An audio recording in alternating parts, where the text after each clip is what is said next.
สิบไปสิบมากจิมี่ตัว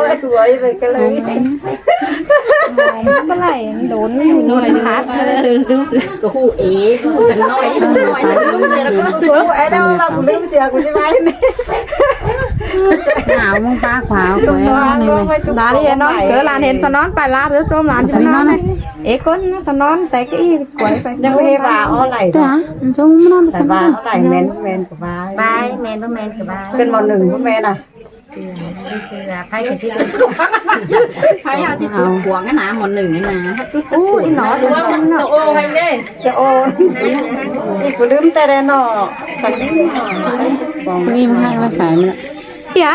ซ้ำถามเจ้าหาร้านขายมันหักไม่หาเลยขายแล้วขายแล้วขายเด็กไม่ได้สองเลยเล็บเนี่ยเจ้าแม่ไทยแม่เลยก็เด็กยิน แม่เป็นไป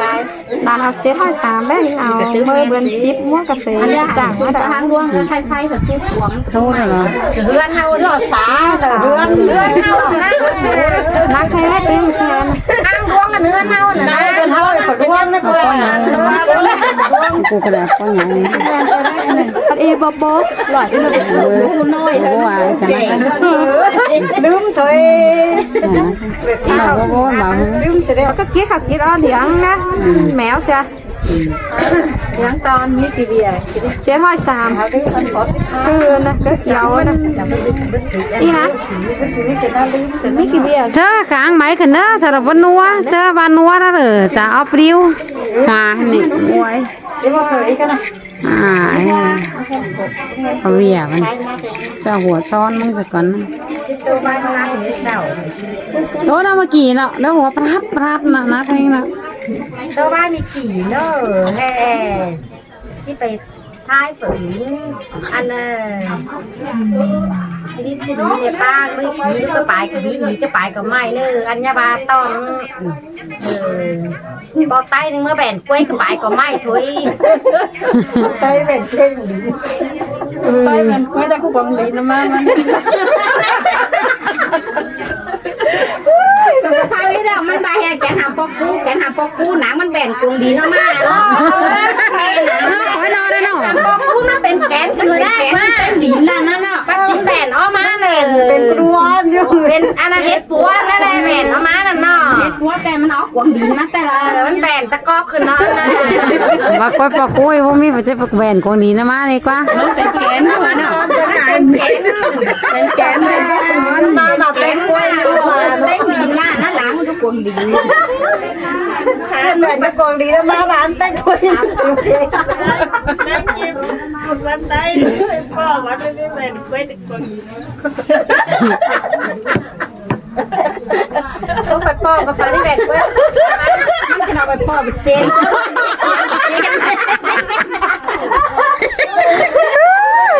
ดียุ่งหน่อยก็ไม่หัวจะจิ้มตา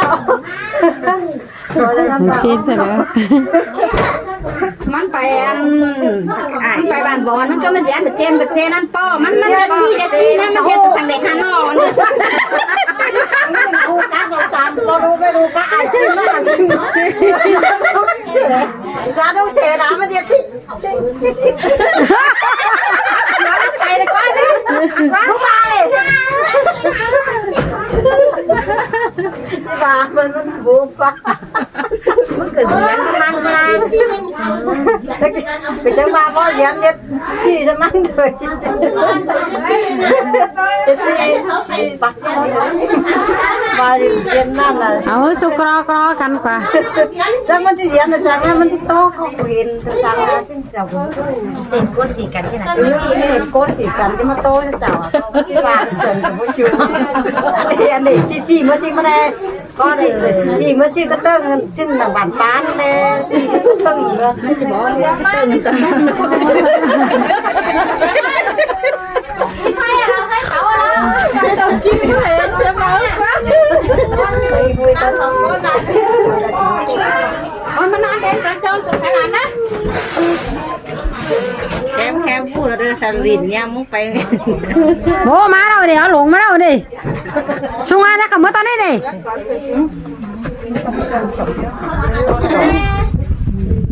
จอมาแต่เลย น้ำตาก็อ๋อเหลือกับจับพุ่งก็นี่ทุกกิม ใช่คุณลุงสลาวเลยหุงมันของเจ้าท่านสาว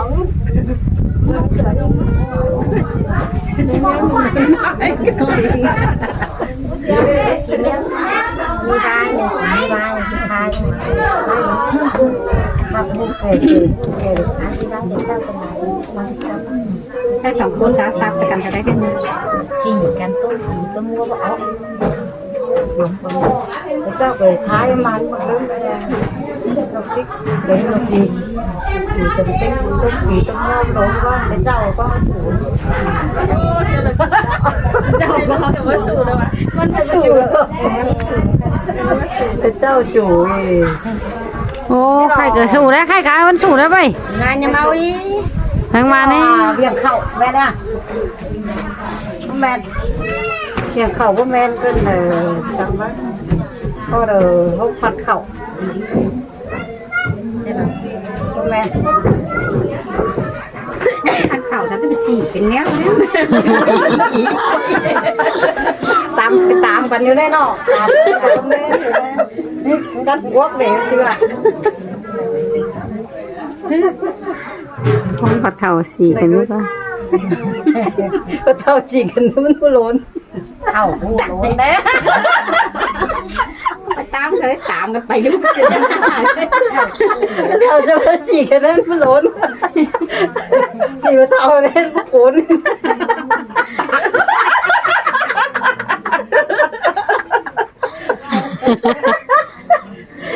โชว์เลยฉี น้ำหนอมึง มึงได้ฉีเท่าร้านเท่าเลยฉีมาเท่า ทำอะไร ก็จือเนาะฉีกันต้มปีต้มมะโล้จิ้มจะได้ผู้แมนบางก็จือในเดี่ยวเขาเองพูดหรอก พี่แม่ส่งเสื้อ สั่งเหน่งบางเป็น ตัวมึงซะ ให้เลี้ยงแล้วที่โมบางนี่บางพูด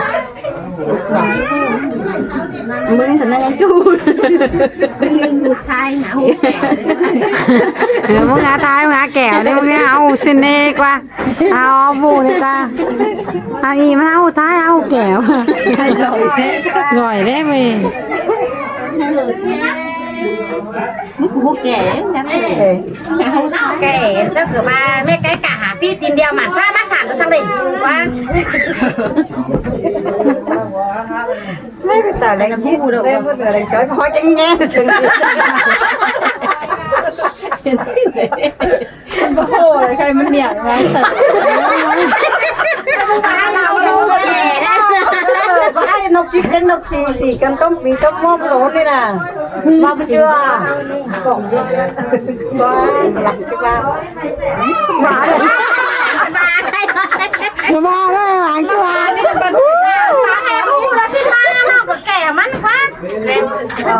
เปลี่ยนบ้านจะมาหรอมาบู้หรอมาจื้อ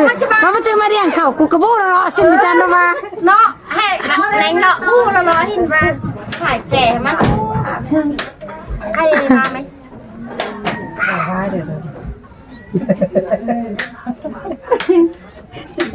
มาไป มันถึงจะเกาสื่อไปได้ไป กับอ้อนนี่ เดี๋ยวทายไหมรถกินเดี๋ยวมันยังน้อยมันนุ่งสักแซวมันเป็นสามมันนุ่งสแลมันขับแต่มันนุ่งสไลด์ จิ้วไม่เข้าใจตัว คืองามมันมาจิ้วก็จิ้วงาม เต้เชี่ยว จิ้วก็ว่ามึง เสียชาวบ้านได้กวางชาวบ้านได้บ้าง ไอ้บาสานมากนั่นนี่นะ ให้จิ้วก่อนจิ้วชาวบ้านได้กวางชาวบ้านคนนั้น อะไรน่ะมาเป็นม้าเขากินแน่ เสือแดงเสือแควเสือมะม่วงเสือกล้วยลงมา เขาแต่มันนุ่งสลัมมันเนี่ย ลำแล้ว นุ่งสไลด์แต่นุ่งสไลด์กับนุ่งสไลด์นะ แต่โอ้ก็มาที่ตาไปอยากกินแก่นะมันจะบ้าเหมือนจะบ้ากวางชาวบ้านเราสุภาพเสียนจะบ้าเหมือน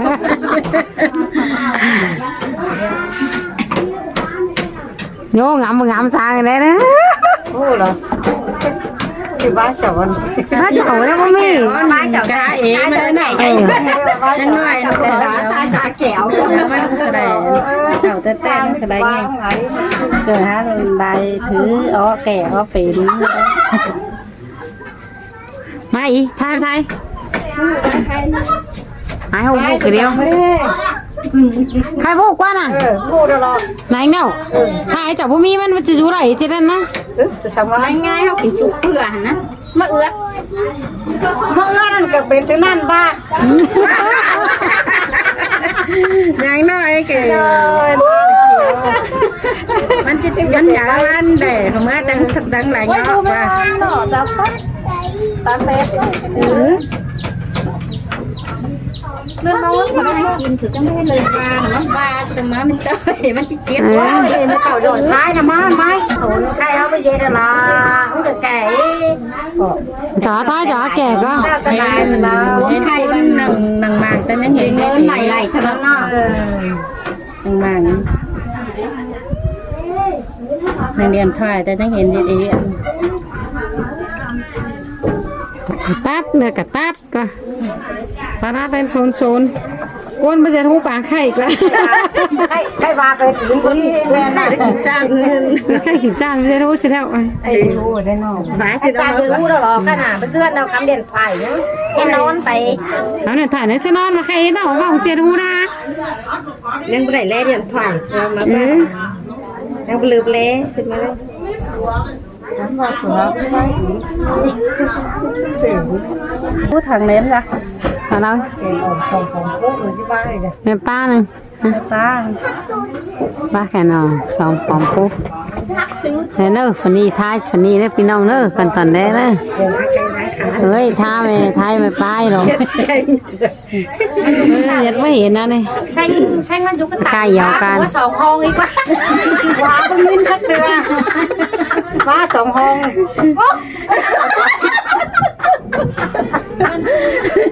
มึงยินว่าสอง มือไปว่ามันจะกอดสองตู้เรา เดี๋ยวนี้ไหมน่ะได้แล้ว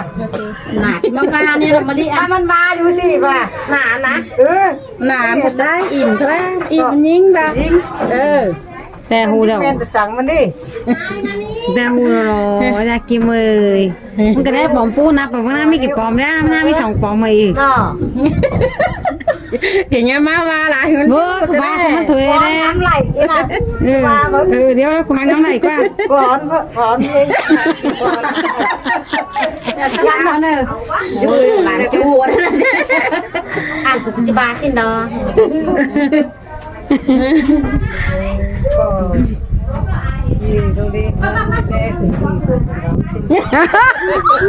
จะแวกถึงอันเราถึงแรก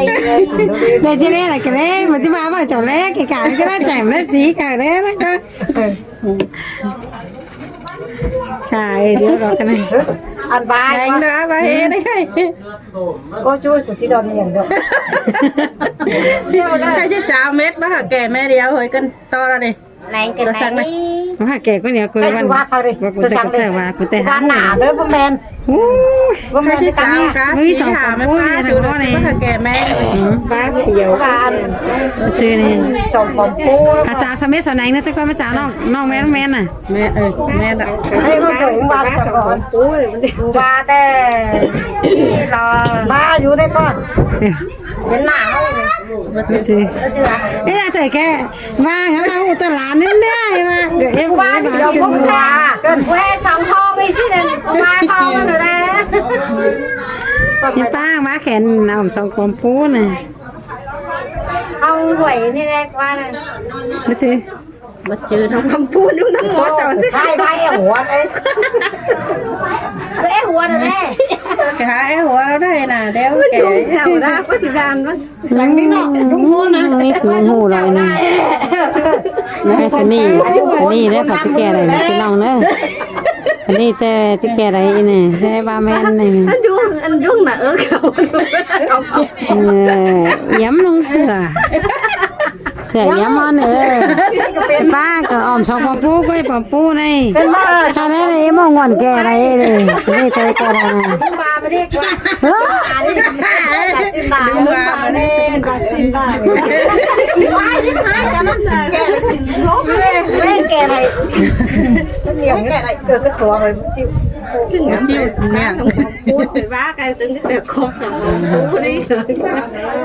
หอมปูเหรอทางสองอ้วนจันแหมบดกับหอมปูนะ เป็นป้าบ้านสังกั เอา ด มาป้ากับมาอ่อมให้มันป้า มาบ้านประโยชน์จึงจะดูเฮาซึ่งกว้างมากผู้ชมแต่เราได้ถึงสายเธอก็ประโยชน์ ป้าบ้านเราเยอะโยนนะ เกิดท้ายอันทาหน่อยสิเจ้าหนูมึงนะ ตายแล้ว เป็นไฟฟ้าสวยนะท้ายไว้อวยจะท้ายเดียวส่งไม่ออกบ้านทุกเตย อันไว้ยังไง ไว้อ่ะ ไว้หนึ่งเจ้าว่าเนี่ยฮะ ข้าวอีแกงกล้วยนี่ สองหัวนั่นกว่า ป้าบ้านมันโยนอีแกงกล้วยนี่นะ สาวมันสั่งให้ป้าบาสประโยชน์มาดิต้องกินให้ป้าบาสตายเลยประโยชน์ ว่าให้บ้านนี้แก่แล้วนี่มึงแค่2 2อีกแล้วเจ้าอีชูเป็นคนใช่ไหม เป็นโกนแน่ละมาเลย ตายเลยตายวะ เราไอ้บ้านอยู่ด้วย นี่มันเป็นโกน โดนที่เอาเดือเจ้ากัน ตายจ๋ามาจ๋าแล้วเรื่องจูเด้อ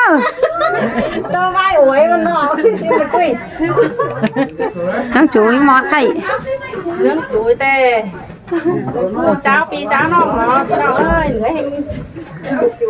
ขึ้นปูหมามอบป่ามอบวะ ไอ้แซ่เด้อดูมาเด้อบ้านจะตังดูแต่ ปามาแซ่ได้ไหม แต่มาเด้อ มาแซ่แล้วจูมานะ เจอสตังหัวก้อยกล้วย เฮา สาวว่าตังแต่หมอมุมเมื่อ สาวบ่แซ่ถาบ่แซ่เบาเนาะจ่าย